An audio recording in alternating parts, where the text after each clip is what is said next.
Aujourd'hui, je suis avec la grande, l'immense, l'extraordinaire Catherine Serre et on va remonter jusqu'aux origines. Bougez pas, vous allez voir.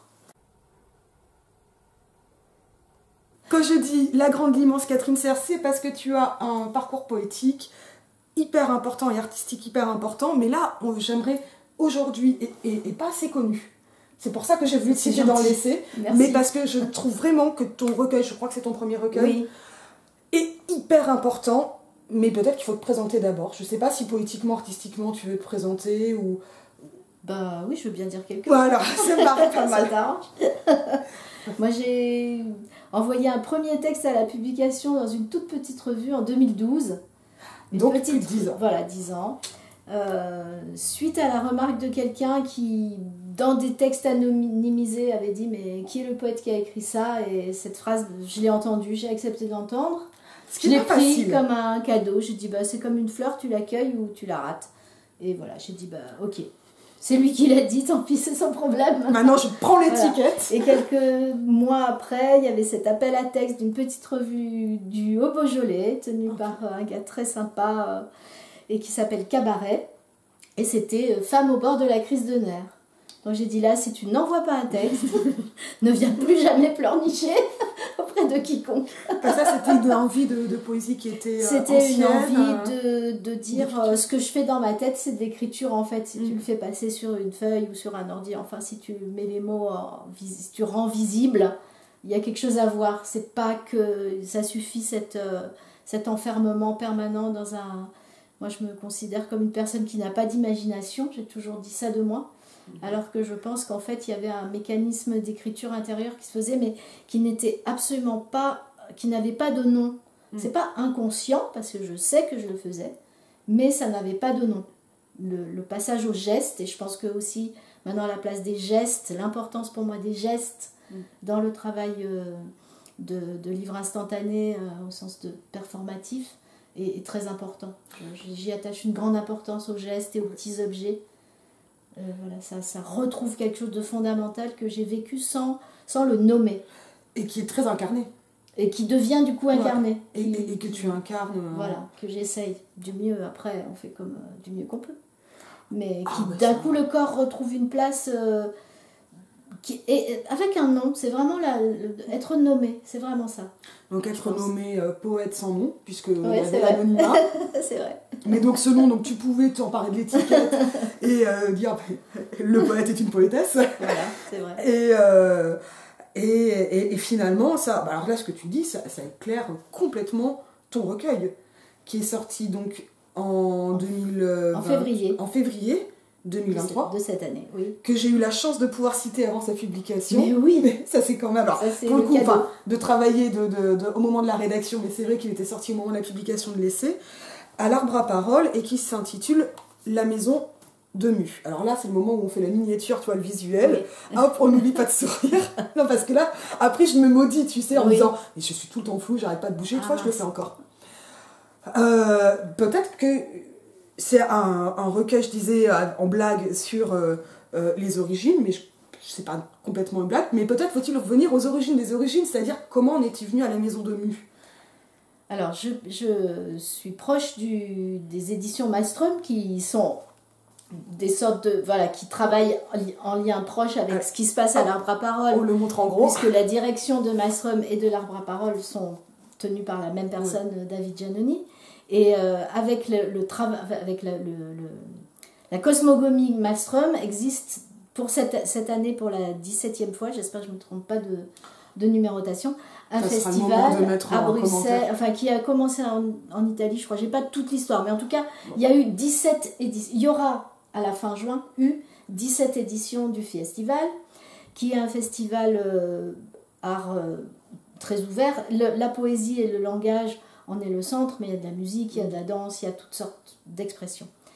Ce festival, moi je l'ai découvert en 2009 ou 2010. Je crois que je l'ai découvert en 2009 parce qu'à ce moment-là, on a croisé dans un autre projet que je vivais à ce moment-là, les éditions Malmström, et j'ai rencontré cette équipe qui m'a immédiatement paru vraiment génial, voilà, ils sont. Et voilà, je crois que le premier festival où je suis allée, c'était le 9 ou le 10, et au 11, j'ai proposé un travail, voilà, qui était une petite lecture intimiste, avec un tirage aléatoire. Donc je pars toujours dans des trucs assez obsessionnels, je suis un peu obsessionnelle. S'il faut des étiquettes, pourquoi pas celle-là? Donc il y a eu une manière obsessionnelle d'écrire, donc il y a 121 cartes organisées par série de 11, des textes de 11 lignes, etc. Et un tirage aléatoire, face à face.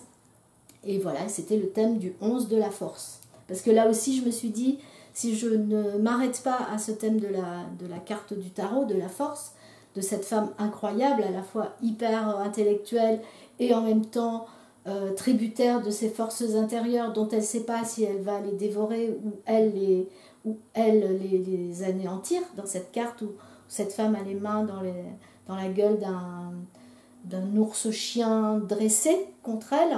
Elle a les mains dans sa gueule et en fait, on ne sait pas si elle va arracher la gueule de cette espèce de lion ou être dévorée ou rester comme ça dans cet équilibre. Cette bête a vraiment la tête au niveau de sa génitalité et elle, par contre, au niveau du cou, elle est assez coupée du corps et son chapeau est toujours souvent dans les cartes du 11, le chapeau est avec comme une capeline, mais ouais, avec le signe de l'infini quand même, c'est pas dessiné n'importe comment. Voilà, j'ai adoré cette description de la carte, on peut en faire 1000 autres, hein, mais cette description-là, je l'ai trouvée très belle. Et là encore, un peu comme Femme au bord de la crise de nerfs, je me suis dit, si là, je ne prends pas le train à cette gare-là, je ne monterai pas. Voilà. J'ai dit, là, il faut, le train, il est là, il est arrêté, la porte est ouverte, entre dans le train. Voilà. Et là, j'ai travaillé. Et depuis, pour Festival, je produis une pièce par an qui est montrée au moment du festival, qui en général est une pièce qui est montrée dehors et qui allie depuis, parce que ce n'était pas un projet à la base, mais ça l'est devenu, un aspect art plastique et littérature, écriture. Voilà.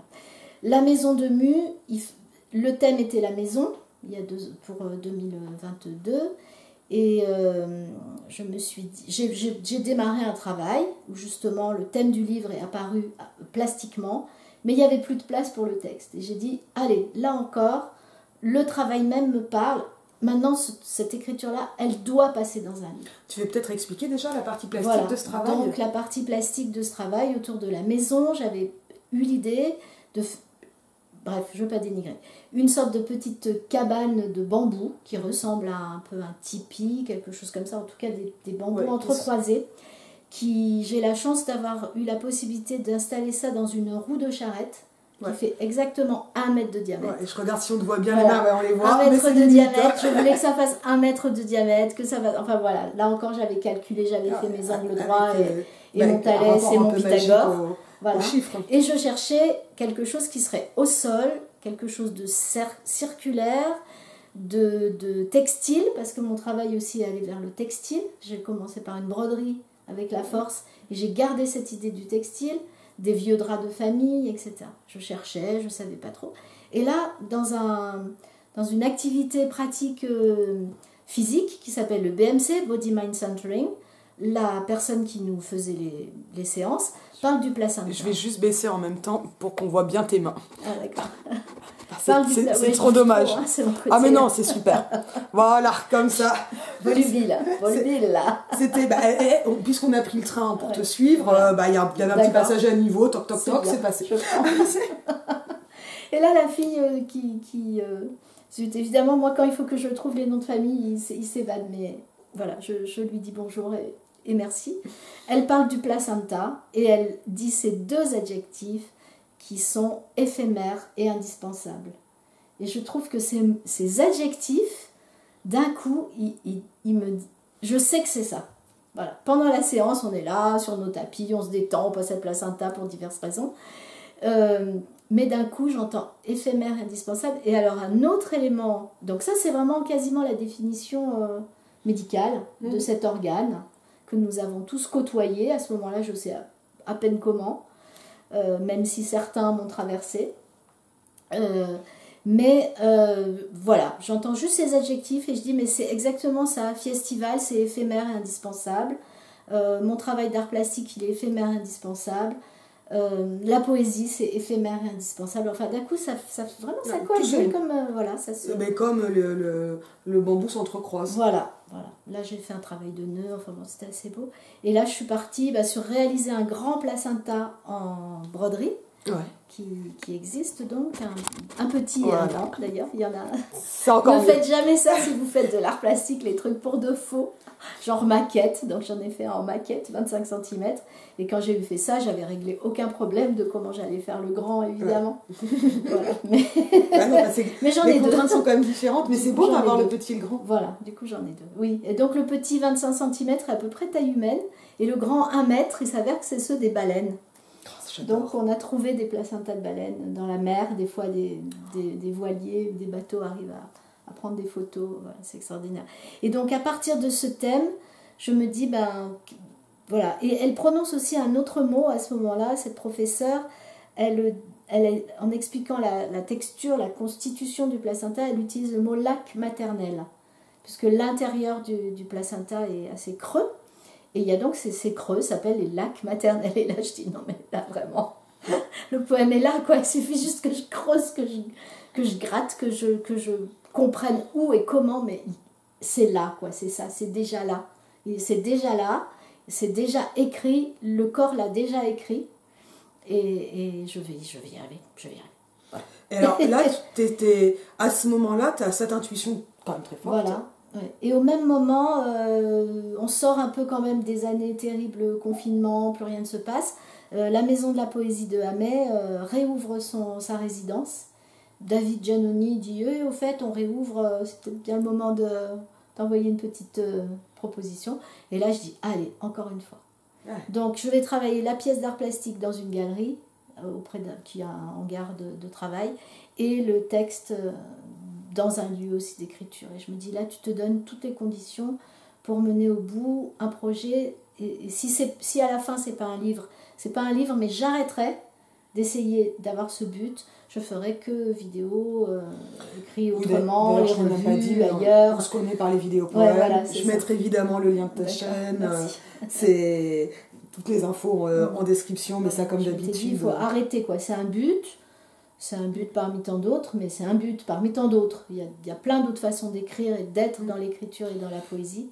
Voilà. Ça, c'est quelque chose que je trouve toujours incroyable chez toi, en plus de tes incroyables qualités humaines, comme ça c'est dit. Mais non, mais elle ne me voit pas tous les jours. Je ne te vois pas tous les jours, mais je peux te dire que tu as toujours une excellente réputation et que je l'entretiens autant que je peux. Donc comme ça c'est dit. Mais j'accepte la réputation. Voilà. Ah, mais c'est enfin, je n'ai jamais entendu dire du mal de toi et tout le monde n'a que des fleurs et des louanges. Ils sont morts, voilà. Non mais écoute, c'est peut-être comme ça qu'on soigne sa réputation. Oui, ils se sont tués à jamais.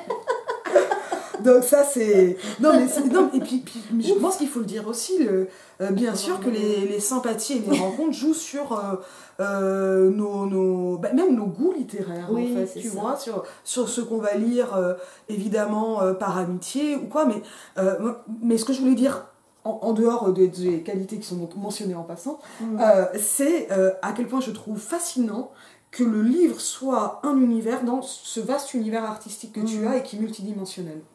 Et que là, tu as vraiment expliqué dans son rapport plastique et littéraire qu'il est encore possible de creuser, mais voilà. Mais finalement, voilà. Donc là, on est au moment où tu te dis, il peut y avoir un livre, ce ne sera peut-être pas un livre, il y aura probablement quelque chose, et on va voir. Et qu'est-ce qui s'est passé pour que ça devienne un livre ? Dans la gestation, j'ai envie de dire. Oui, c'est ça. Et ben là, ça c'est novembre, et la résidence va avoir lieu en mars. Donc en gros, j'ai 3 mois devant moi pour mettre un peu au point une méthode que je ne connais pas. Parce que je pas... Parce que pourquoi je parle de ça, du livre ? Parce que les autres festivals, en fait, j'ai toujours écrit beaucoup en me disant ça fera un livre après, je verrai comment faire. Et en fait, ça marche pas, parce que le texte qu'on écrit dans une œuvre d'art visuel est vivante et a son identité propre.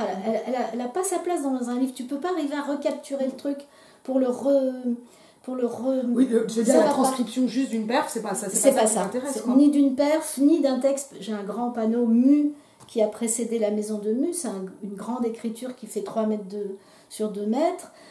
il y a vraiment beaucoup de choses à lire, puisque c'est découpé en format 21-29-7, il y en a 42, donc on peut dire 42, c'est un petit livre. Mais non, parce que la lecture, elle doit être aléatoire, parce que c'est une lecture qui est sur un espèce de chemin, et parce que je l'ai conçue pour que tout le monde puisse rentrer, enfin les spectateurs qui le voient, puissent entrer dedans n'importe où, mais en rentrant par une entrée unique, parce que le livre, c'est linéaire. Voilà, c'est linéaire, c'est ça. C'est complètement différent. différent. Et pareil, les 121 cartes n'ont pas fait un livre, et pareil, la fois d'avant, autour de Perséphone et de Déméter, ça n'a pas marché non plus, parce que c'est pas linéaire. Voilà. Mais tu sais que tu parlais de méthode, mais méthode, c'est étymologiquement le chemin que l'on suit. Ben voilà, il fallait un chemin. Et tout à l'heure, tu parlais de trace. Voilà. Je trouve ça très... très signifiant, tu vois, comment les réseaux se tissent. Moi, j'aime écrire en marchant dès que je peux, j'aime ça. Voilà, c'est vrai que ça compte. Ça compte. Et quand on avait rencontré les éditions Malmström à l'époque, c'était autour d'un projet de poésie en chemin dans les paysages du Jura, et c'était pas n'importe quoi du tout, quoi. Voilà. Donc là, à partir de novembre, on enlève un peu Noël au milieu, 3 semaines d'angoisse. En gros, on arrive... Ça prend du temps, l'angoisse, hein. Voilà. Qu'est-ce que je vais faire? Qui sait, en fait, il faut peut-être le dire, ces moments d'angoisse, c'est des moments où les choses décantent dans la douleur. Voilà, on a l'impression que rien n'avance, mais souvent, je ne vais pas dire à chaque fois, c'est des moments où peuvent se mettre en place, parfois des déclencheurs rapides, parfois pas des choses rapides, mais les choses se mettent en place dans les angoisses. Alors maintenant, j'accepte ça. Je le sais pour l'avoir traversé. Il faut que j'ai des espèces de moments aussi, un peu de vision, de temps où il se passe en apparent rien, et où alors là je n'ai pas du tout ce fameux bon caractère ou gentillesse qui paraît-il me précède, et voilà, et ça devient plus compliqué de vivre avec moi, mais en tout cas maintenant je sais que c'est des phases et que ça va s'arrêter à un moment. Donc je décide 2 choses, c'est de ne rien écrire avant de partir, de partir avec une page blanche, de vraiment arriver avec mes petites feuilles, mon ordi, et c'est tout, rien. Parce que je me méfie d'un défaut que j'ai de la relecture en poésie, qui est, c'est très complexe cette relecture, et ce relecture dans le sens de retravail, de transformer le texte, il peut vraiment arrêter le travail. Or je sais que là... Parce que tu n'aimes pas ton travail, par exemple, des choses comme ça, ou parce qu'il n'évolue plus? Je peux pas te dire, pas parce que j'aime pas, parce que tu essayes de creuser, mais moi creuser c'est souvent en enlevant. Donc à la fin, j'ai perdu le fil, ça fait des textes un peu abscons parfois. Donc voilà, donc je sais ces défauts contre lesquels il va falloir que je fasse un peu attention, avec lesquels il va falloir que je fasse un peu attention. Mais par contre, il faut que j'arrive avec de la matière dans la tête. Et là, je me suis plongée dans le placenta, mais du côté vraiment organique. Ouais. Et je suis partie avec, je sais pas... J'avais vu moult vidéos de médecins, de jeunes étudiants, de trucs qui font des dessins animés. Là, ça part dans tous les sens. Il faut savoir qu'il y a un monde incroyable sur YouTube de médecins ou d'étudiants en médecine qui s'entraident entre eux, notamment dans les pays francophones d'Afrique, principalement, j'ai trouvé là. Et qui font des milliards de schémas, d'explications, tout ça, voilà, qui pallie peut-être à des manques d'université ou des éloignements, ou enfin bon, là il y a une énorme entraide, je pense, qui se passe. Et alors là, on trouve aussi bien ceux qui ont des moyens techniques et qui vont vous faire un petit dessin animé, voilà, animation 3D du placenta, voilà, que la fille qui a le vieux livre d'anatomie et qui sort comme ça 40, tout jaune, mais tous donnent des tas d'infos, utilisent ce vocabulaire, parce que moi je voulais quand même comprendre, et surtout ce que j'avais compris assez vite quand au moment de cette séance là du mois de novembre, c'est que, et ça c'est dans le livre, c'est vers les 2/3 du livre, où là ça va être un petit peu, on rentre là-dedans. J'ai écrit ça, la placenta, nos corps ou le hasard ou le cercle. Et en fait, ça c'est vraiment ça, c'est-à-dire que le petit amas de cellules se fait, puis s'organise en petits feuillets, le corps va devenir un côté, le placenta va devenir l'autre. Donc tous, tout un chacun que nous sommes, on aurait tout aussi bien pu être le placenta. Dans le placenta, dans cette migration cellulaire. Une partie va faire le corps, une partie va être ce placenta que je vois presque comme, voilà, je dessine comme une sorte d'amande et puis de quelque chose d'assez tutélaire qui petit à petit va se, voilà. Hein. Alors bien sûr, et se différencie et se sépare tout en restant là. Se sépare assez vite, hein, très très vite, au bout de quelques, je vais dire semaines, mais c'est peut-être plus court. 3 semaines, c'est 2-3 semaines, c'est séparé. Et du coup, le placenta donc, va lui aller s'enfouir, puisqu'il faut qu'il trouve, qu'il aille chercher d'où vont venir les nutriments, puisqu'au départ, les cellules sont un peu autosuffisantes, mais il faut très vite, évidemment, que des nutriments arrivent. Et ça va être le rôle de ce feuillet qui va venir se plaquer contre l'utérus de la mère et puis envoyer des petits trucs, enfin bon bref. Mais en tout cas, ce n'est pas produit par la mère. Ce n'est pas un livre de mère. C'est un livre d'être. C'est un livre d'être, voilà. Même s'il parle de cette période et de cette relation primale, j'ai envie de dire, qu'on a eue entre nous et nous-mêmes, nous d'un côté corps et de l'autre côté nous placenta. Parce que placenta est l'interface entre les deux. Et tu parles bien plus du fait d'être dans le placenta que d'avoir un placenta en soi. Ah oui, voilà, non, c'est ça. Mais les mères vont être évoquées justement, j'en parlais tout à l'heure, pour dire qu'elles vont nommer. Hein, alors, il faudrait chercher, c'est aussi quelque chose que j'ai retrouvé dans mes notes, mais je n'ai pas recompté après, j'ai pas fait la vérification, mais le nombre de mots masculins et féminins, j'ai essayé de mots au sens grammatical, d'essayer autant de fois que j'ai pu, si j'avais le choix de faire pencher du côté d'un mot du genre féminin. Donc c'est vrai que ça paraît être un livre très féminin, mais non, c'est juste grammaticalement très féminin.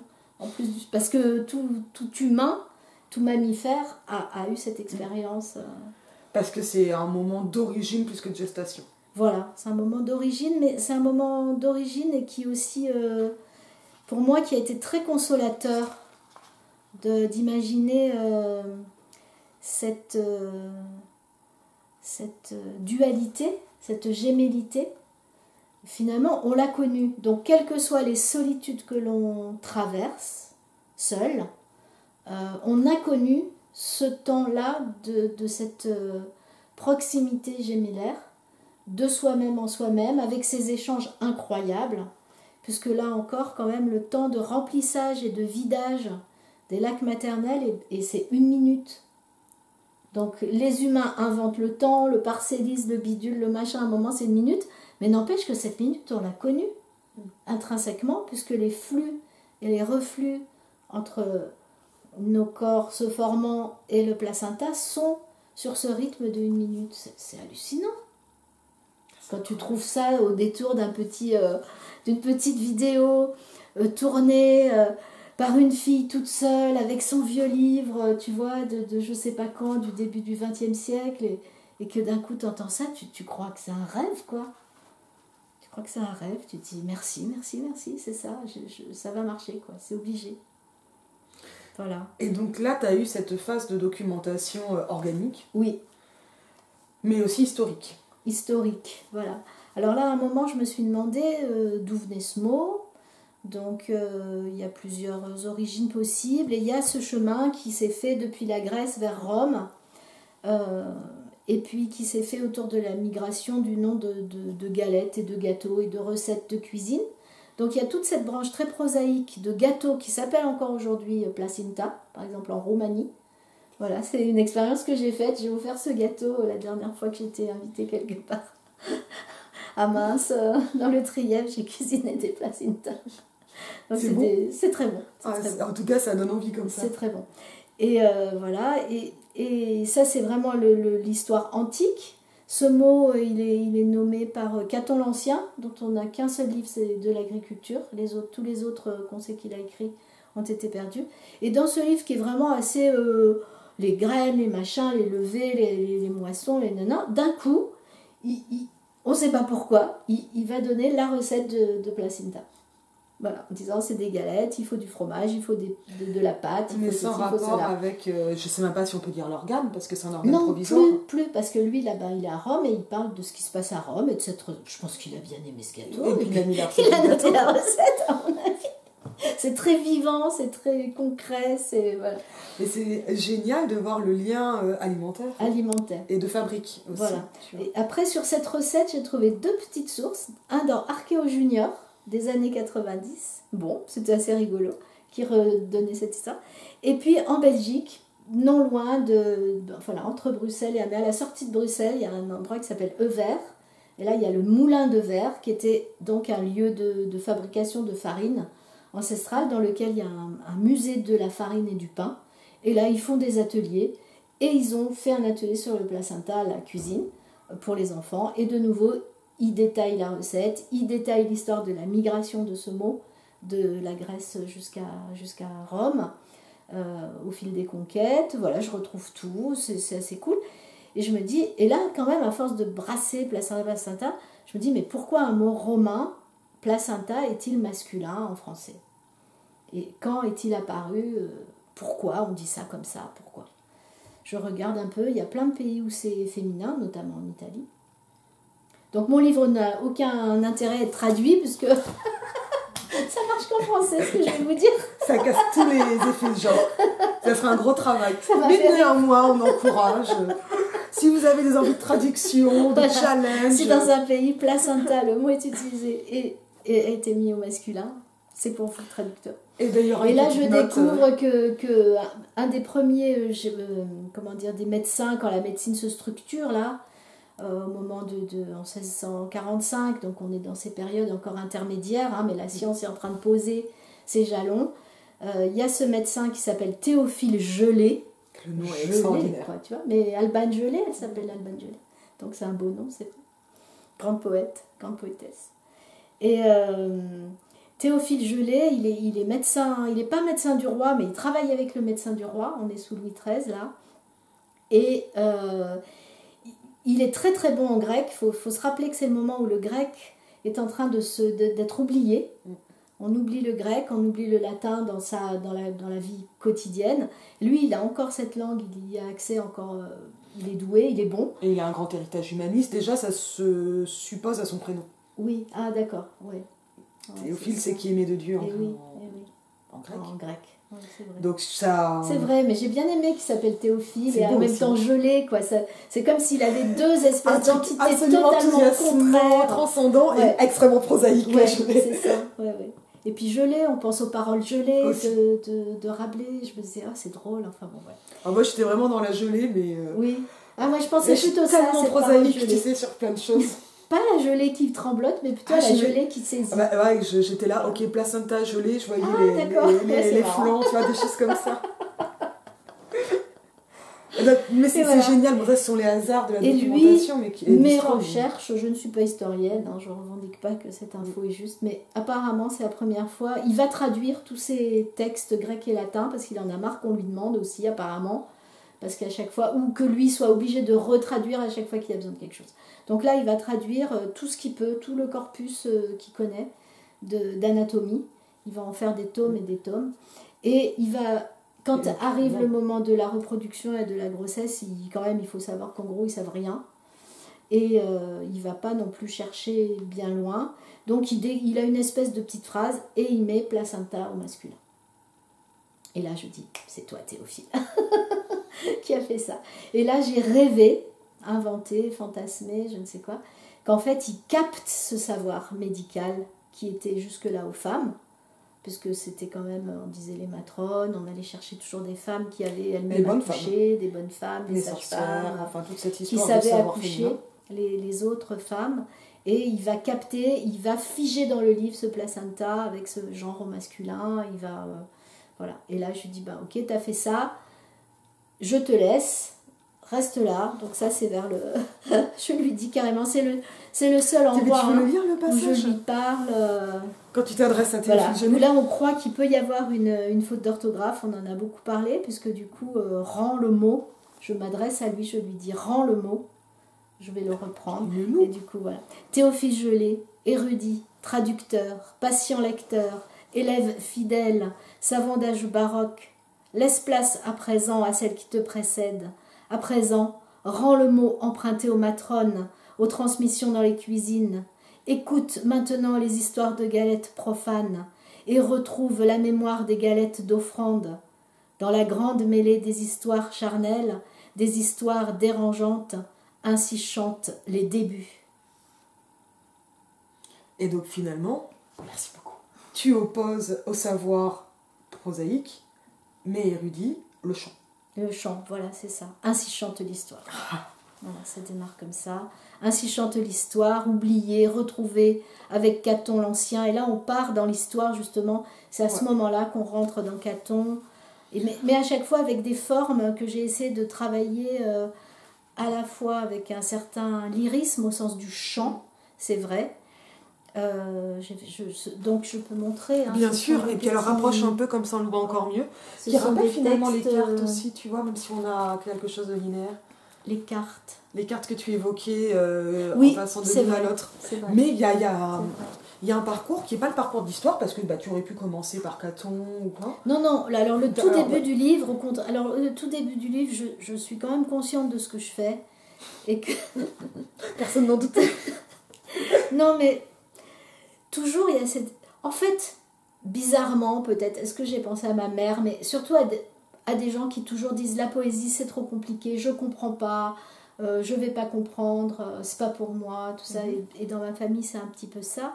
Et puis là le sujet est spécialement poignant pour nous, mais je vais pas raconter cette histoire, mais je voulais poser un cadre solide. Et c'est vrai que ça commence par une fenêtre s'ouvre, je voulais vraiment quelque chose qui aille sur le dehors.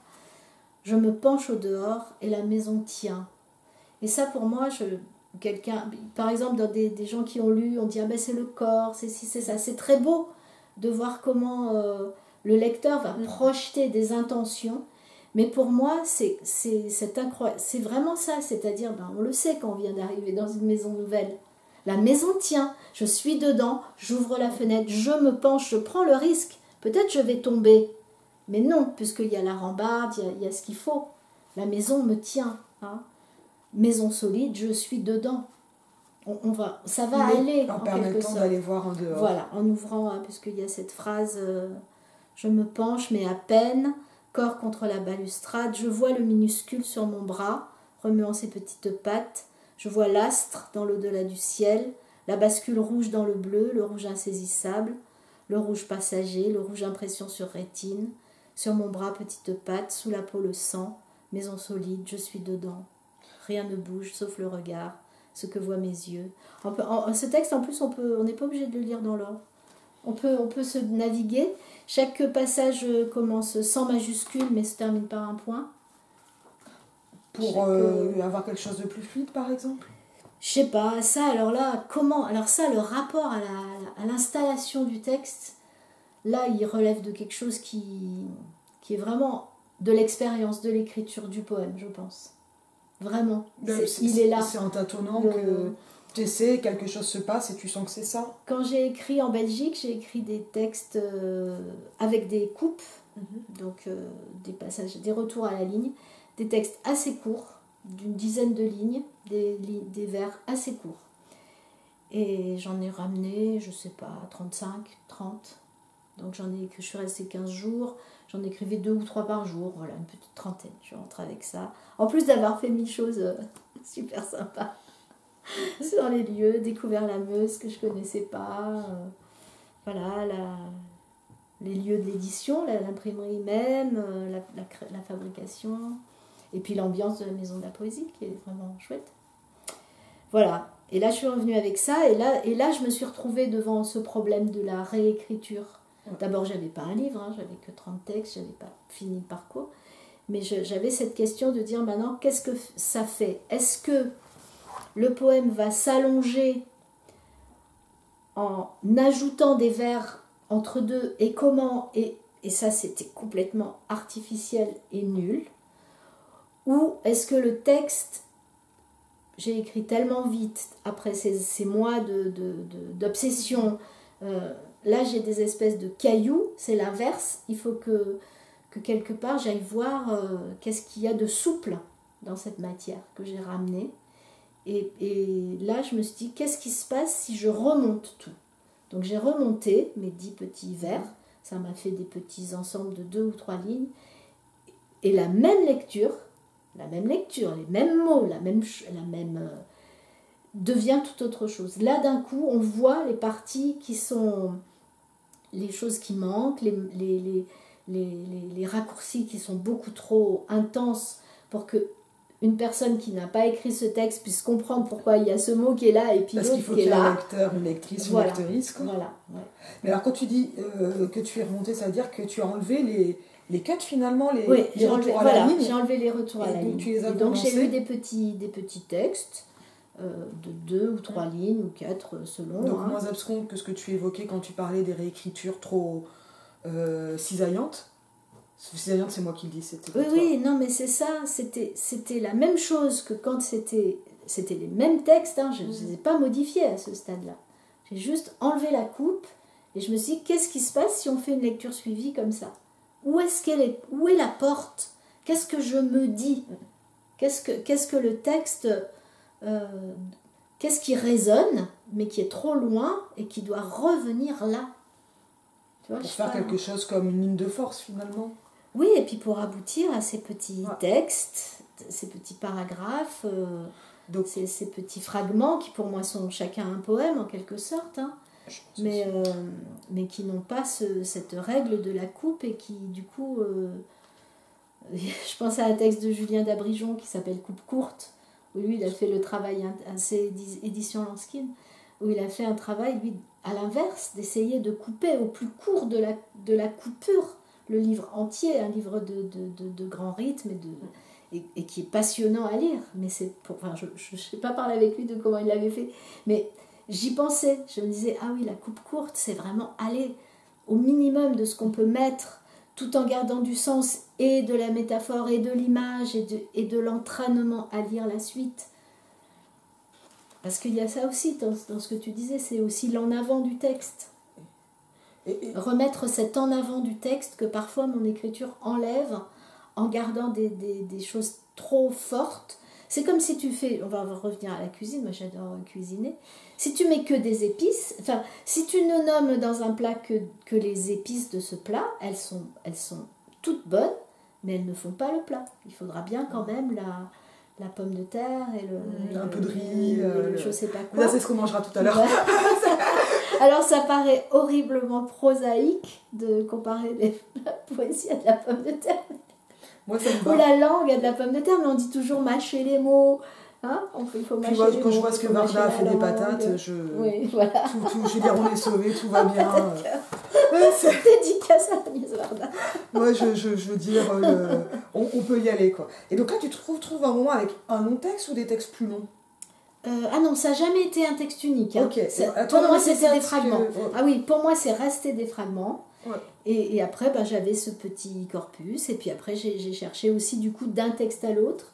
C'est là que l'idée des parties m'est venue. Voilà, parce que là, je voulais... parce que il y a un ordre une structuration de ton recueil qui fait qu'on le lit sans aucune peine. Et c'est un texte qui est accessible, vraiment accessible. Merci. Mais c'est important. Dit comme ça, on dirait qu'on peut prendre le métro, tu vois, mais je pense que c'est vraiment un texte que beaucoup de gens peuvent lire, sans aucun problème, et au contraire avec beaucoup de plaisir, mais qui n'est pas linéaire. Non, c'est sûr. Et donc là, je voulais te dire, mais ça, faut qu'on en parle, parce que c'est le moment vraiment de la composition aussi, au niveau du recueil. Oui, il y a eu un travail de composition. J'ai aimé faire ça. Voilà, j'ai aimé faire ça. Alors, il y a de la composition dans les textes. Je me méfie beaucoup de notre ancestral rythme 6-6 qui des fois envahit un peu une poésie que... Voilà.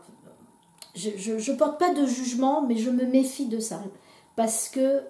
Mais qui a un poids historique déjà. Qui a un poids historique et qui, dans un certain état d'écrire, moi me vient, et chez beaucoup, avec une facilité un peu trop déconcertante. Donc parce qu'on est formé. Tout le livre a été relu. Il y en a, hein, des 6-6, des 12 et des compositions de 12. Mais je sais où elles sont. Alors maintenant, ne me dis pas, trouve-moi une, mais je sais qu'il y en a. Mais quand j'ai pu le casser, quand j'ai pu mettre du rythme impair, j'ai fait au maximum de ça, de ce rythme impair. Impair pour l'oreille, mais oui, pour l'oreille. Vraiment pour l'oreille. Parce que tu veux dire quoi? Ça peut être impair, bah, ça aurait pu être impair même politique dans un sens très large, mais par exemple l'impair s'il vient de Marceline Desbordes-Valmort. Ah ben ça aurait pu être une filiation politique ou des choses comme ça. Je sais que ça vient de l'histoire de la poésie, je sais que soit française, soit internationale, enfin oui, il y en mondiale, a aussi ailleurs. Hein, les vers anciens, le 11, tout ça, j'ai essayé d'être sur des rythmes impairs pour créer ce petit, comment tu disais tout à l'heure, là, quand tu as baissé ta caméra. Et j'ai dit un passage à niveau, voilà, parce qu'on avait un petit passage à niveau. Ce petit truc cette syncope, on va dire en jazz, ce serait de la syncope, ça serait quelque chose comme ça, mais qui amène une légèreté. Amène une légèreté, qui n'endort pas. Et un petit boitement des fois. Voilà, aussi. c'est ça. Et puis qui sur le sens reste... du coup, ça, c'est même si on met une virgule, il y a beaucoup de virgules, ça reste ouvert. Du coup, on voit qu'il y a quelque chose de... Voilà. Mais, oui, parce que la clôture de l'Alexandrin ou de l'hémicycle, je crois, du 6-6, donne des impressions de fermeture. Oui, c'est ça. Mais du coup, quand je le mets comme là, la gravité contraire, point, ça va, c'est bon. Tu vois, j'aime bien ce point qui vient clore. Voilà. Et là, l'histoire est trop charnelle, l'histoire est dérangeante. Par contre, on est sur de l'impair, mais que le point vient accueillir, quoi, je sais pas comment. Voilà. C'est élucubration. Non, mais c'est hyper intéressant. Mais ça a été un choix, voilà. Je voulais pas je sais aussi pourquoi je voulais pas de majuscule, parce que ça va revenir à un autre truc. Je voulais pas de verticalité. Voilà. Je voulais pas de verticalité. C'est un texte qui est linéaire, effectivement. Si on page, voilà, tout l'alignement des pages fait que, effectivement, on suit... un peu plus haut. Pardon. Oui, voilà, ça, on suit vraiment un chemin assez évident. Hein. Il n'y a pas de décalage. Et le seul décalage qui va apparaître dans cette partie qui annonce la naissance du corps et la mort de Placenta, c'est ce bientôt nous irons comme seuls qui va se mettre à descendre petit à petit. C'est pas descendu tout de suite, hein. Ça c'est pareil, c'est vraiment des réécritures. Mais la première fois où je l'ai fait descendre, c'était pour pas mettre un point. Je voulais pas d'un point sans majuscule, c'est-à-dire des majuscules, il y en a une ou deux à l'intérieur, j'ai bien mis un ou deux points quelque part. Mais je voulais pas qu'il soit... Il y a des noms propres aussi. Voilà, il y a les noms propres, etc. C'est pas non plus... T'as pas fait le choix d'enlever les majuscules? Non, pas du tout. Ce qui aurait pu être le cas. Mais j'avais fait le choix que quand il y avait un point intérieur, il y avait une majuscule à la suite. Et là, bientôt nous irons comme seuls, pour moi, c'était vraiment, quand j'ai trouvé ce refrain, de le faire revenir. Une ritournelle, voilà, ça ramène à l'enfance primitive aussi, primaire. Qui m'a beaucoup rappelé un effet de... je vais avoir oublié son nom, de son patronyme, c'est d'ailleurs peut-être pas le nom de son père, de La femme et la nature, Suzanne. Je veux dire, oui. Tu vois, j'avais fait une vidéo là-dessus il y a 2 ans, et il y a des voix qui répondent, tu vois, qui se répondent au fur et à mesure dans cette espèce d'épopée des savoirs très large, et qui est une épopée assez dure et qui finit en utopie. Si tu l'as pas lu, vraiment, feuillette-le au moins. Non, je l'ai pas lu, mais j'ai vu ta vidéo. Et ça m'a beaucoup rappelé ça, ce bientôt... alors là, je vais plus... Bientôt, nous irons comme seul, et il faut le dire, donc, minuscule à bientôt, et comme seul, féminin, singulier. Singulier, oui. Ça, merci à l'éditeur d'avoir... même pas discuté, c'est moi qui lui ai dit, ça va sans S, ça va sans... Voilà. Puisque j'ai mis la placenta, du coup, hein, elle devient la placenta dans toute l'histoire, une fois qu'elle est remise dans son genre, et qu'on peut rentrer dans le champ du genre. Et du coup, seul, bientôt nous irons comme seul, puisque là, c'est le corps qui est tout seul, qui part tout seul. Mais ça m'a vraiment rappelé La femme et la nature en dimension plus petite, autant sur l'objet, tu vois... le placenta savoir ou quoi, mais vraiment ça me l'a rappelé. Peut-être qu'on peut dire un mot, que tu peux dire un mot de la structure avancée. Oui, c'est vrai. Comment elle est donc il y a ce premier, donc les chapitres se sont faits après l'écriture, se sont organisés après l'écriture. Je ne sais pas pourquoi. Je ne sais pas le raconter. C'est-à-dire à un moment, Quels sont, je dis, je vais ces mettre des chapitres titres. Donc il y a Vue, le premier, qui est donc la maison, singulier. on démarre, hein, ça va aller, l'histoire est trop charnelle, l'histoire est dérangeante. Mais qui donne une impression de prologue, presque. oui, c'est ça, c'est un peu un prologue. Si c'était une... J'y pensais tout à l'heure, si c'était une composition musicale, oui, c'est ça, ce serait prologue. Et Voilà. qui donne l'impression de situer un jeu lyrique, plutôt féminin, dans une maison, donc tu disais qu'on peut voir comme une maison qui va annoncer le placenta comme maison, mais qui est déjà une maison, et qui est déjà la maison du titre, en fait. Oui, c'est ça. Ouais, Parce que ça. finalement, la maison de mu, ça peut être le placenta, mais c'est plus large. Oui, c'est plus large. Ah oui, c'est largement plus large, oui. Largement plus large. Voilà, ce qui fait que c'est quand même... Ça devient presque un concept au bout d'un moment, puisque mu est aussi par contre mis au pluriel. Ouais, et un majuscule. Et une majuscule, ouais, c'est ça. Là, on a tout... Bon, bref, je reviens à la composition. On a vu. Donc cette partie vue... Substantif féminin, voilà. Mais peut-être aussi participe passé féminin singulier. On sait pas. On sait pas. On sait pas. Ouais, il y a les deux, hein. Je pense qu'il y a les deux. Je pense qu'il y a aussi Il y très a clairement les les deux. Ouais. Et la vision, c'est un sens, mais c'est le sens le plus distant des choses et de la perception. Donc pour un prologue, il y a ça qui est aussi en train de se jouer. Ça. Et puis j'ai ce mot qui va revenir dans ces petites pages-là, qui est l'histoire est trop charnelle, l'histoire est dérangeante, pour dire aux gens, oui, ça va être complexe, parce que c'est le corps, parce que ça dérange, mais la maison est là, quoi. On peut y aller, ça va pas nous tomber dessus. Mais je me le disais à moi, il faut pas rêver, hein. Après on dit que c'est pour les lecteurs, mais c'était pour moi aussi, pour avoir ces pas, genre pas japonais, tu vois, dans un truc, c'est un peu, on sait pas trop, mais là ça va être... Ça c'est stable. Ouais. Et puis parce que il a fallu que tu ailles comme seul. Oui. Ah oui, ça dans c'est cette sûr. Hein. écriture. Ça c'est sûr. Ça c'est sûr. Ensuite, Murmure. Donc c'est là qu'on fait la connaissance avec Théophile. Au singulier. Oui. Ouais. Ça c'était un petit clin d'œil avec Théophile, quoi. Il amène son mot, mais on va le contenir à un niveau sonore faible, puisque c'est la suite qui va nous apporter. Voilà. Ici commence l'histoire par le mot et la recherche de l'histoire dans les livres, à la rencontre du mot. Donc on n'est pas encore dans le sujet, on est dans le mot. Et c'est ça qui est le murmure, le mot et le murmure aussi. Le murmure est la chose. Et le murmure est la chose. Voilà, une recette, placenta, donc là on rentre, Caton l'Ancien, blablabla. Donc dans cette histoire que tu nous as évoquée, elle se situe plutôt dans... Donc tu as dit chapitre ?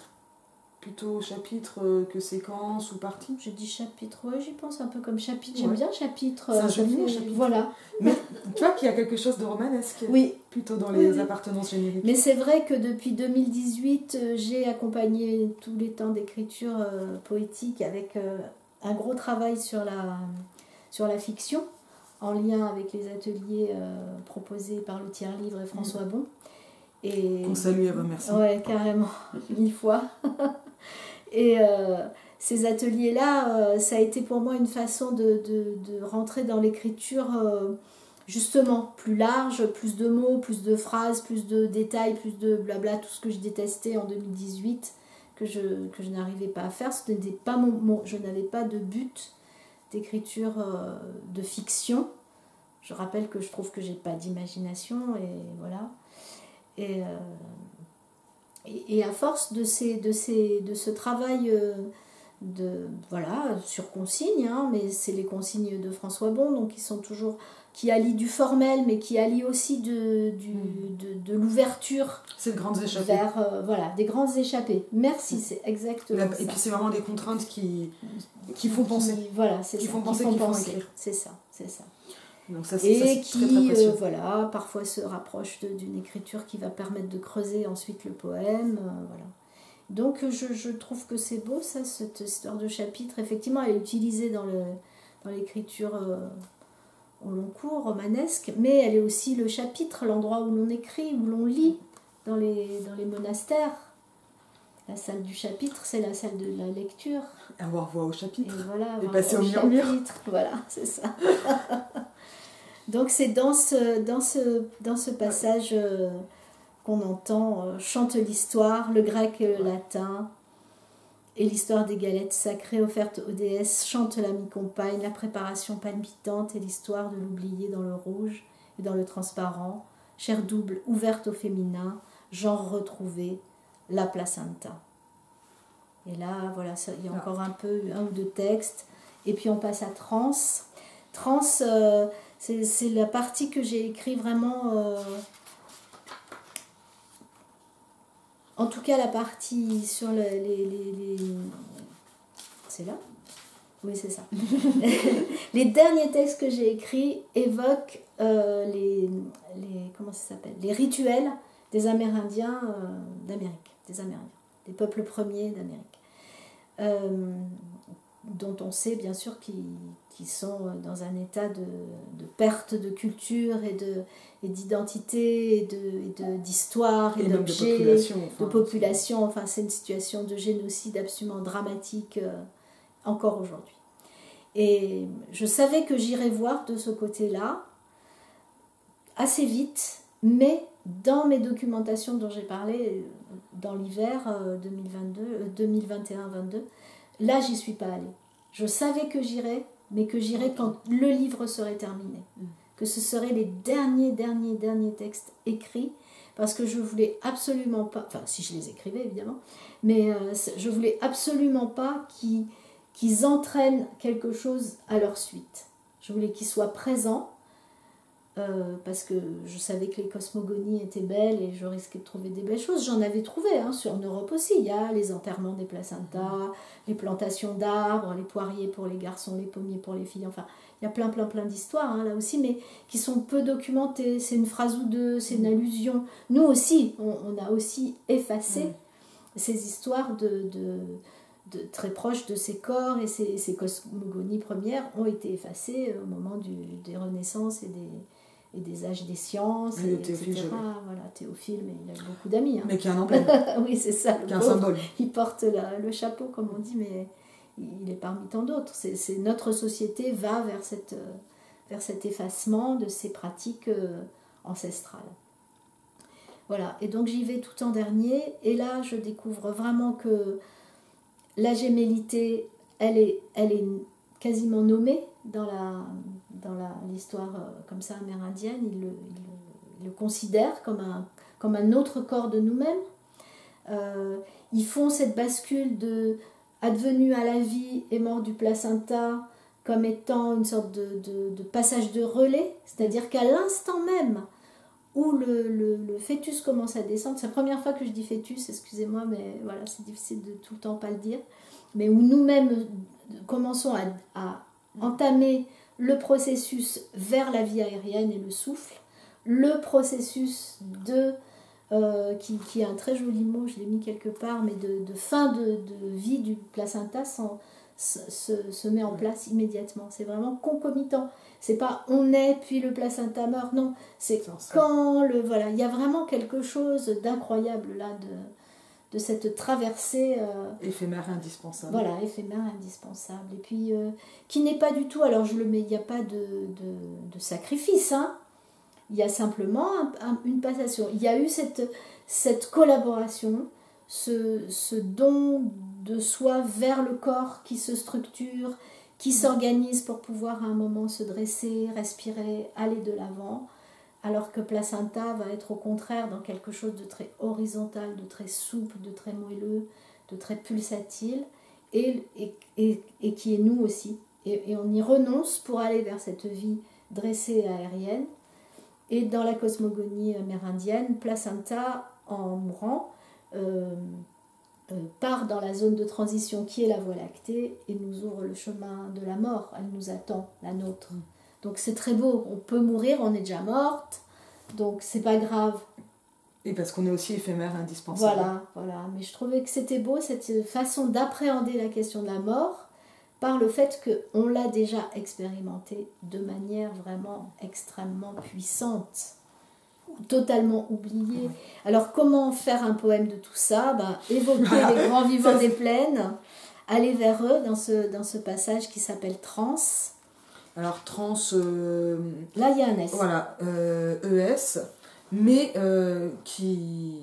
moi que j'entends, et que j'entends encore plus quand tu le dis, comme quelque chose qui est un lieu de mue, de transformation. Ouais, bien sûr. Bah oui, agenré, j'ai émis... puisque oui, c'est l'origine et pas la dimension matricielle c'est ça. qui te retient, et dans un destin qui en plus est universel. Enfin, tu vois, si on veut le parler en termes politiques contemporains, qui est un véritable universalisme. Ouais, c'est ça. Par la cosmogonie. Ouais, c'est ça.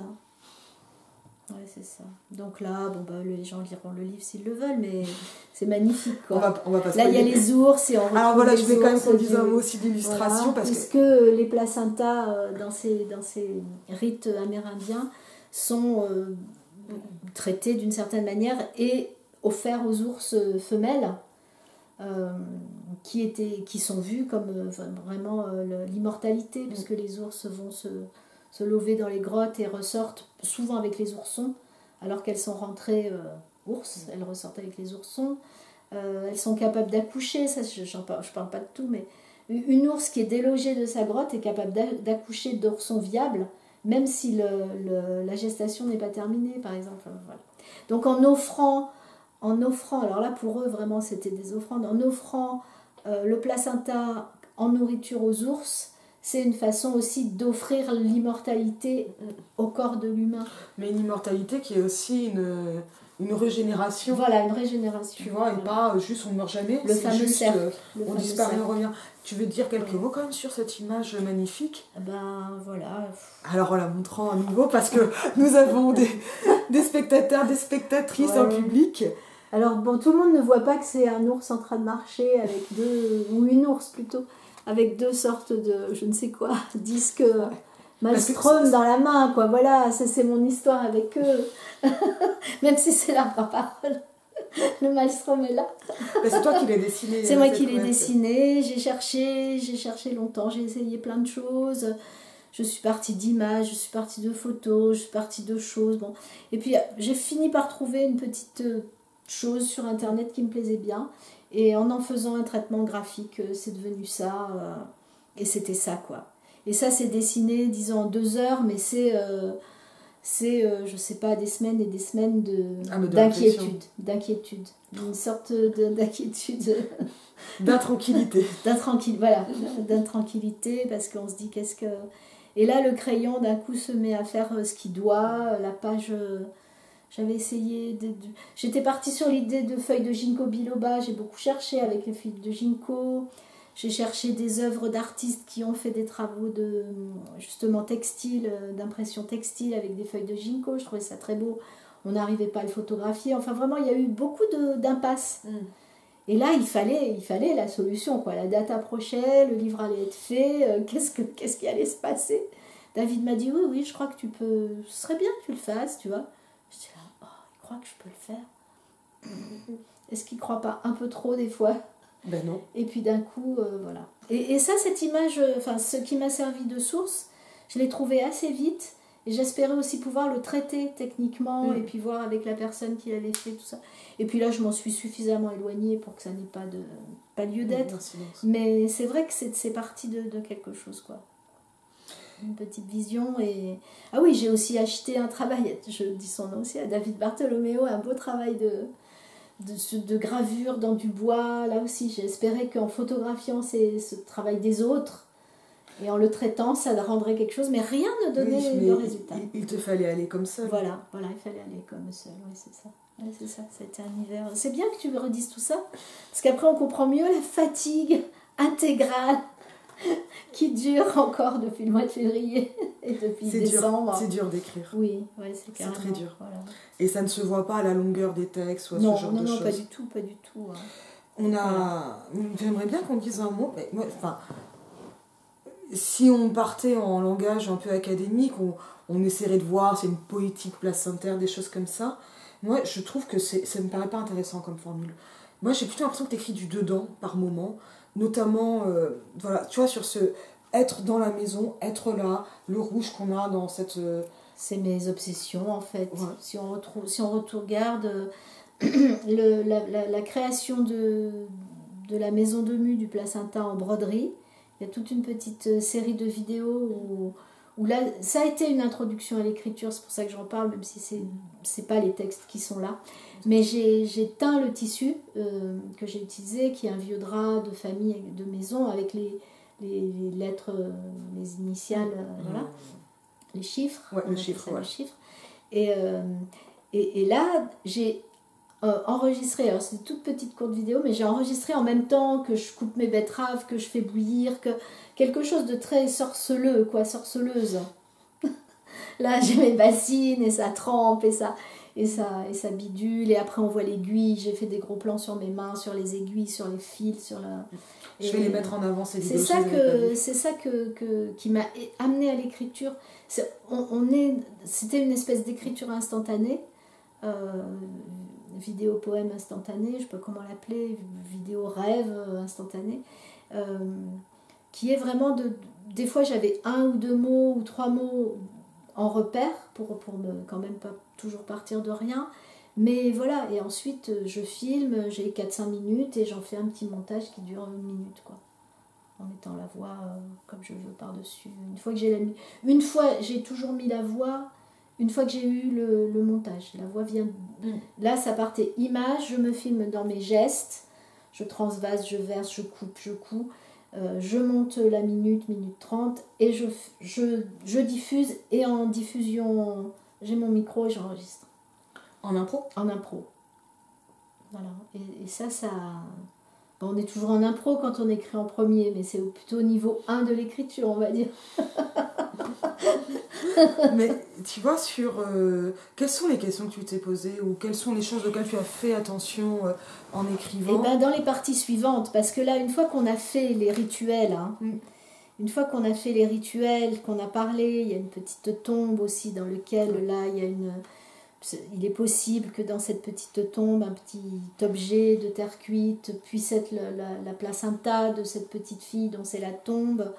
Voilà, là j'abandonne, je me dis voilà, on est allé au bout, la placenta a rejoint la mort, mais on est là, on est page 68 et on n'a encore pas fait... on n'a pas encore fait finalement ce pourquoi on est venu, la maison de Mu, qui est la dernière partie, qui est justement enfin cette séparation possible, parce qu'on a l'histoire du nom, on a le contexte, on a les rites, on a l'oubli de la chose de la sorcière, et on revient au plus intérieur, au moment de ces on va se séparer au moment où, et puis c'est la vie, c'est-à-dire qu'au moment où on comprend les choses, elles s'arrêtent des fois. C'est un peu comme ça la vie. Il y a plein de moments, puis moi c'est aussi malheureusement des fois des choses qui m'ont bloquée, de dire on peut faire les choses que quand on sait les faire. Ça c'est des résultats d'éducation un peu fermés, qui vous enjoignent à ne rien faire que vous ne sauriez pas faire, au risque de le rater. Mais c'est l'inverse du truc à l'envers. Tu peux pas réussir si tu n'as pas essayé, et essayer ça avec l'échec. Et voilà. Mais ça, c'est une compréhension. Voilà. Et dont je suis petit à petit un peu sortie. Et là, du coup, voilà, la placenta, ça commence comme ça, la maison de Mu, oui. Chant de l'instant, son nom retrouvé et chanté. Notre amie double, palpitante transcompagne, éphémère incarnat, source de nos oublis, alliance de nos mémoires, moelleuse, légère dans les voiles, bientôt nous irons comme seuls. Donc ce dernier chapitre va amener à la séparation, tout en refaisant le voyage de l'organe humain, où là, à chaque petit texte, je vais évoquer un aspect de toutes ces choses. Donc la placenta, la moelleuse, donc là voilà la matière, l'amie jumelle basculée dans l'oubli, l'invention de nos douceurs, fantasmes, notre double en dedans, voilà tout ce que je vais avoir construit autour d'elle, la presque sœur ou frère, l'amie inverse de nos vies, la compagne dans l'ordre éphémère initiant à tous les manques. C'est ça aussi, c'est que ce manque initial, quand on trouve ça, ce truc, et comment trouver la phrase, voilà, comment trouver le rythme, la compagne dans l'ordre éphémère initiant à tous les manques, fulgurance du destin pour prix de la lumière. C'est un ode, quoi, c'est un ode, là, c'est rendre hommage, rendre grâce, je sais avec pas le bon terme, c'est pas du tout religieux, mais... Non, mais quelque chose de l'élégie, tu vois, voilà, c'est parce ça, qu'il y a, mais qui n'est pas mots, du tout funéraire en fait. Voilà, c'est pas funéraire. Mais c'est voilà, bientôt. Enfin, c'est une mort qui est une vie. C'est ça qui est quand même assez frappant dans qui a été une vie complète. Vraiment. De l'advenu, de ces feuillets qui se séparent, nous, corps, elle, placenta d'un côté, jusqu'à l'instant. Voilà. Et les enveloppes s'appellent caduques. Enfin là, le vocabulaire même de médecine quoi, offre des cadeaux. Mais parce que c'est venu de quoi que ça s'appelle caduc? Parce que évidemment ça tombait. Voilà, c'est pas pour rien. Les mots ont aussi été mis pour arriver à l'advenu, le dernier texte. Alors maintenant, quand je le relis, je me dis oh, j'aurais pu en faire un petit peu plus là-dessus. C'est drôle. Quand on écrit, on sait la fin, c'est sûr, c'est la fin. Et puis là, à la relecture, je me dis, tiens, là, la piste, elle était peut-être pas... Mais non, mais si, c'était fini. Puisque pour moi, j'ai amené, et ça, je l'ai su assez vite, que cette séparation allait amener à l'écriture. Ça, c'était l'idée. Le berceau du geste d'écrire, l'esprit du cercle. Celui-là, j'avais vraiment... l'esprit du cercle, le berceau du geste d'écrire. Enfin, celui-là, si tu voulais bien le lire, le dernier. La placenta. Compagne évincée, amis séparés, la trace dans nos ventres, la cicatrice, la marque. Nos petits doigts curieux de l'échange fouillent la forme et d'un mot d'enfant lui inventent un secret jusqu'au démenti du nombril. Ainsi parle l'empreinte, le creux d'elle parti. Nous, déjà allant seuls, ainsi s'inscrit le cercle. En nous l'esprit du cercle, le berceau du geste d'écrire. Et là, ça rejoint aussi les Amérindiens, alors que pour moi, ça part vraiment de cette presque masturbation enfantine de se voir le nombril. Qui va se tortiller le nombril comme tout enfant a fait. Et là, c'est vraiment de l'ordre de la scène reconstituée, de dire, bah tiens, c'est là qu'on sent pour la première fois, mais comme tous les trous du corps, évidemment. Je vais sur celui-là, mais tous les trous du corps ont cette fonction circulaire de... Mais qui est l'endroit de la coupure d'avec l'androgyne. Voilà. Dans le mythe de l'androgyne. C'est vrai. C'est au nombril, donc toute la gémellité, là, tu vois, finalement... On a bouclé, quoi. Ce qui est irréconciliable et amène au mythe de l'âme sœur ou des choses comme ça en tradition occidentale, finalement, tu permets de le réconcilier avec une connaissance organique et je vais dire restitution poétique, mais c'est pas de la restitution, mais par la poésie, où finalement, on n'a plus d'androgyne, on a eu la placenta. Et oui. Mais oui, c'est ça, ça a déjà eu lieu. Pas la peine de pleurer, ça a déjà eu lieu.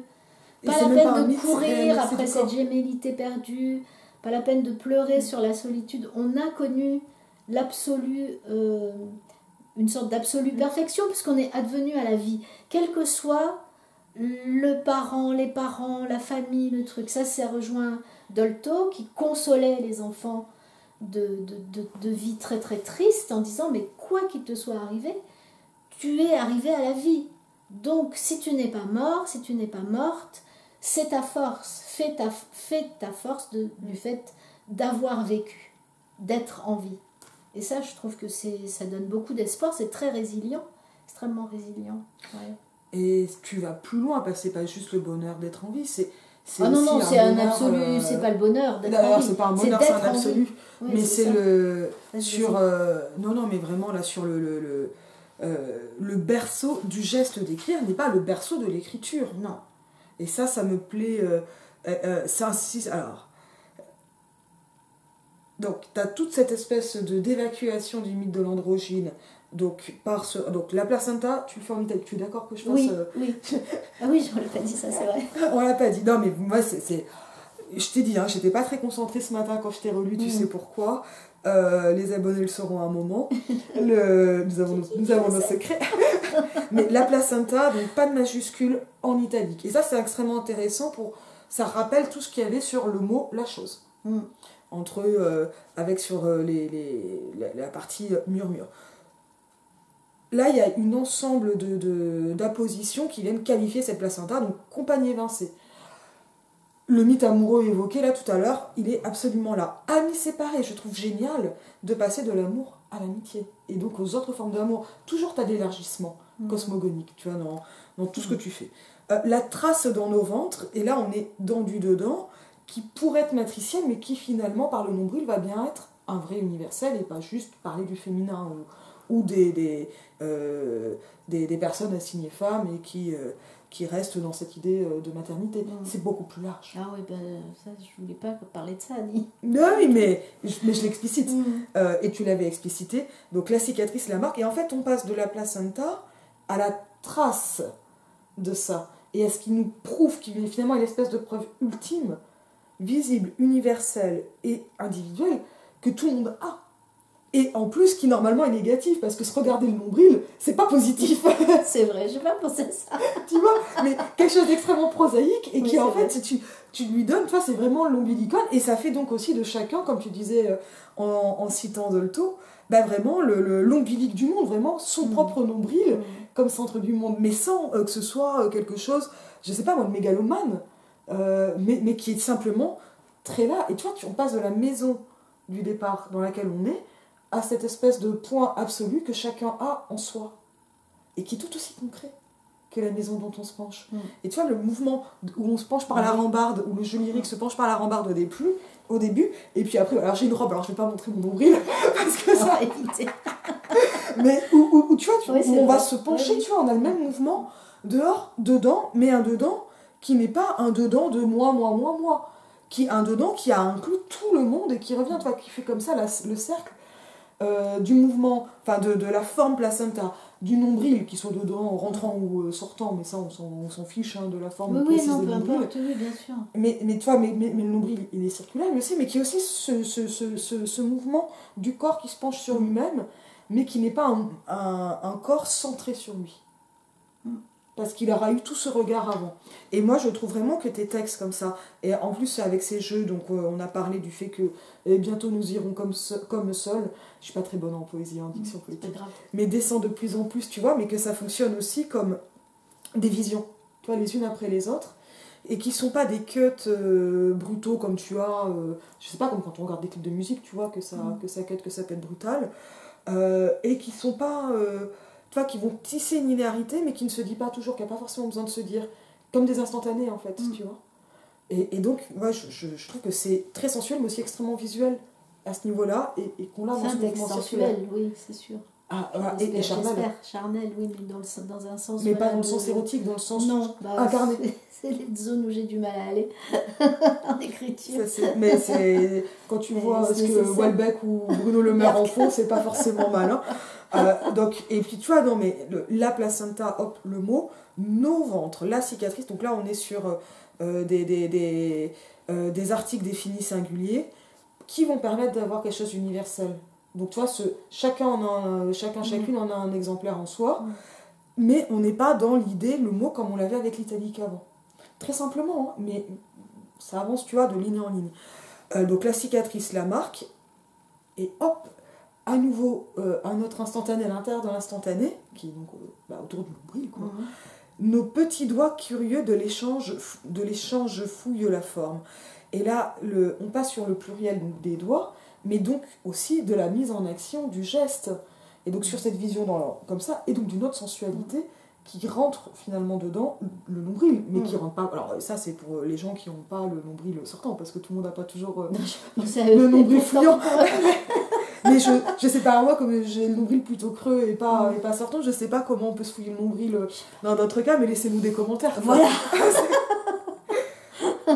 Et tu vois, et là donc les petits doigts curieux, ils sont à la fois petits par rapport à la grande cosmogonie, mais ils nous rappellent l'enfance qui est comme annoncée mais pas encore là. Et en même temps, le mot d'enfant. Tu vois finalement comment la placenta que tu as remotivée, regenrifiée au féminin, on dit pas regenrifiée mais on va l'accepter. Et ici, tu vois, tu lui opposes le mot d'enfant. Oui. D'autant plus universel et qui va pas plaquer et qu'on va retrouver. Lui invente un secret jusqu'au démenti du nombril. Ça, on est sur quelque chose de l'ordre du roman familial, roman des origines. Oui, c'est ça, voilà, c'est ça. Mais qui n'a pas besoin d'être explicité. Non, là, parce que chacun a eu sa petite expérience. Mais c'est dans l'universel de ces histoires qui n'ont pas besoin ici d'être dépliées, et qui est dans la grande histoire de la placenta, qui est tout le recueil, et qui n'est pas seulement une grande histoire ou une épopée avec des tambours et des trompettes, mais dans cette histoire des savoirs. Tu vois, moi, j'aime comment tu opposes le mot d'enfant, qui n'est pas un petit mot de petit enfant, qui est un mot d'enfant, à la placenta qui parle des murmures que tu vois, t'avais baissé comme ça le volume, on l'avait dit. Ainsi parle l'emprunt, donc là le ainsi il a ce qu'on appelle une valeur résomptive, en fait il résume, il va permettre d'amener encore quelque chose qui est plus conclusif, ça tombe bien, on est à la fin, donc c'est peut-être quand même fini, tu vois. Faut pas avoir de regrets. Non mais je sais qu'en écriture c'est fini.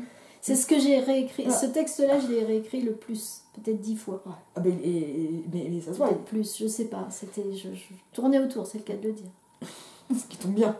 Ainsi parle l'empreinte, le creux d'elle le parti, et donc le L, hop, reprend ce qui est avant, mais qu'avec des termes extrêmement simples, donc c'est-à-dire ce qui est avant la compagne évincée et la placenta en même temps, parce que c'est tout ça en même temps, mais ce qui pourrait être un chagrin ou un deuil est finalement quelque chose de positif qui est la trace qui est en nous. Et là tu as une espèce de résorption du deuil et de tout ce qui était donc limite androgynique extraordinaire, avec la reprise de la formule, nous déjà allant seuls, toujours au féminin singulier, mais ça c'est parce que ça répond à la placenta. Donc c'est pas juste pour les femmes cette histoire. Mais non, j'ai genré. Enfin, je te laisse finir. Ouais. Mais... Ainsi s'inscrit le cercle, en nous l'esprit du cercle, le berceau du geste décrit. Alors là, moi, le passage du geste au cercle, je pense qu'il y a quelque chose de l'ordre de la spirale et de la gravité. Tu sais, moi j'étais quand même institutrice dans une pas. autre vie. Ah, je savais pas. J'étais institutrice. Mais je vois les plats et les suis tu vois. gauchère, ça a été un très grand combat, cette écriture, l'accès à une écriture correcte. Et puis j'ai beaucoup appris à écrire aux enfants. Donc cette affaire de... Oui, bien sûr. Ah ben, ça fait partie de choses qui ont été quotidiennes, sans me dire je vais en faire de la poésie. Mais voilà. Et un des premiers textes un peu longs que j'ai écrit, qui aurait pu être un livre, qui n'en a pas été un, était parti justement du livre de Michel Guérin, La philosophie du geste. Ouais, Là, pour moi, ça a été une grande ouverture, ce livre... où il part justement des premiers gestes, quoi. Il en expose 5, je vais les oublier, pour arriver à une sorte de conclusion sur la danse, le 5e. Et c'est un livre qui m'a énormément inspiré de choses. En lisant ce livre sur le geste, je me suis dit c'est de ça qu'il est question dans l'écriture, le geste percussif, la matière, le rapport à la matière, il le décrit très très bien. C'est un petit livre de vulgarisation de sa philosophie, c'est vraiment à portée de tout le monde. Mais voilà, pour moi, c'est des textes théoriques fondateurs. J'en ai pas beaucoup, mais ça c'en est un. Ouais. C'est beau ce que tu dis, parce que c'est vrai que cette fin, j'ai mis longtemps à l'écrire, et c'est vrai qu'elle est très condensée, comme on voit dans ce que tu dis. Mais un vocabulaire très simple. Aussi. Tout du long, je crois pas qu'il y a de mots difficiles. Je voulais juste revenir sur cette histoire d'utiliser, de toujours genrer au féminin, en même temps d'utiliser le nous. Je me suis dit, est-ce que comme ça je vais arriver pour le lecteur à ce qu'il puisse, homme, masculin, se revendiquant comme tel, rentrer dans l'écriture proposée, sans se sentir exclu. Je sais pas, c'est un pari, mais je voulais absolument pas du genre universel qui emporte le féminin dans je ne sais quelle disparition, et c'était vraiment sûr, et c'est comme ça, et j'essaye d'écrire comme ça maintenant un peu de partout, donc c'est pas inclusif, c'est un peu, mais ça emmène dans un... Mais j'aimerais pas qu'on dise « Ah oui, t'écris que pour les femmes ». Voilà, ça m'embêterait. Donc les garçons, lisez-le. Vous aussi, vous avez eu une place à Nota. Elle vous attend. C'est le projet de pas mal d'autrices et d'auteuristes, mais d'aller vers du féminin universel. Et chez Wittig, c'est carrément du lesbien universel. Oui, voilà, c'est ça. Ça sera la prochaine étape. Peut-être, on ne sait pas. Mais parce que ça te... parce que les projections qu'on a en tant que femme... en nous projetant quand même, en se sentant pas toujours incluse, mais globalement, ou en étant invitée à se sentir incluse dans le masculin générique, on peut aussi le renverser, quoi. Oui, voilà, c'est ça. C'est un peu un renversement du générique, dire qu'est-ce qui se passe si on considère que le générique est féminin. C'est pas grave. On peut voir. On peut voir, c'est un essai. C'est un essai. Tout comme maintenant, quand j'utilise le mot frère, je mets toujours et sœur.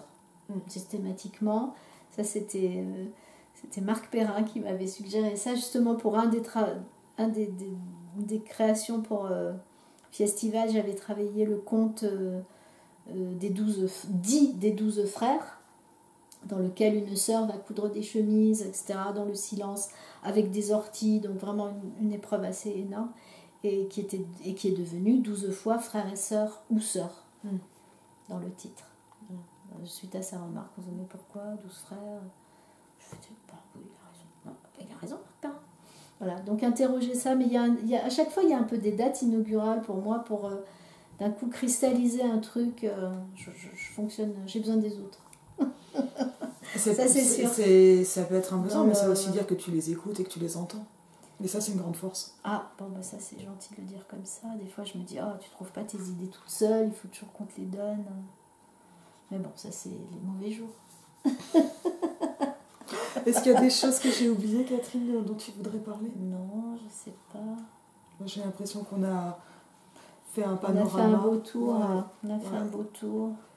Et puis, voilà, évidemment, je ne l'ai pas dit, mais je pense qu'on l'a vu.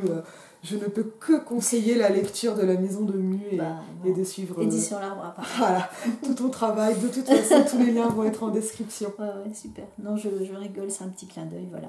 Oh bah après, on va... Non, mais je vais mettre les liens. Sur les amis éditeurs qui toujours... voilà. Il faut soutenir les éditeurs, c'est très important. Et c'est important pour les auteurs.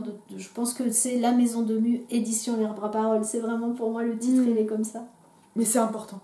C'est important parce que on dit bien maison d'édition. Et oui, on dit maison d'édition. Je vous dis à bientôt. Merci beaucoup, Catherine. Merci à toi.